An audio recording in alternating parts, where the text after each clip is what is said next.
मात्र सुरुवात करणार आहोत बुलेटिनच्या एका मोठ्या घडामोडीने।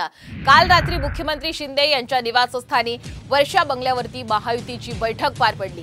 मुख्यमंत्री आणि दोन्ही उपमुख्यमंत्री यांच्या जवळपास 1.5 तास खलबत झाली आहे। आगामी विधान परिषद निवडणुकीसंदर्भात आणि महायुतीचे 9 उमेदवार निवडून आणण्यासाठी मतांची गोळाबेरीज करण्याबाबत बैठकीमध्ये चर्चा झाली।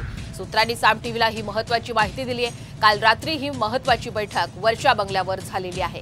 अधिकचे अपडेट घेऊयात आमचे प्रतिनिधी सूरज मसूरकर यांच्याकडून। सूरज, आता रात्री महायुतीची बैठक झाली, साधारण कशा पद्धतीने कोणकोणत्या विषयांवर विचारमंथन झालंय?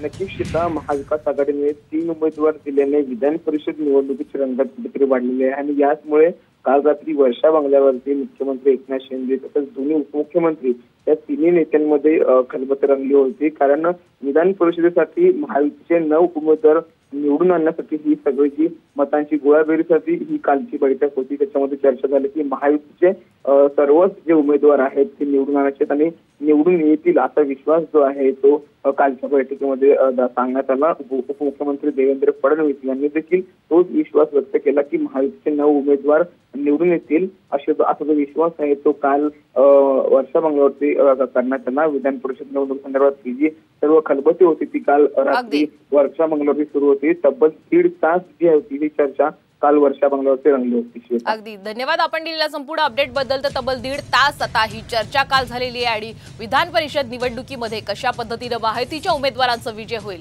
या विषयासंदर्भात विचारमंथन झाल्याचंही कळतंय।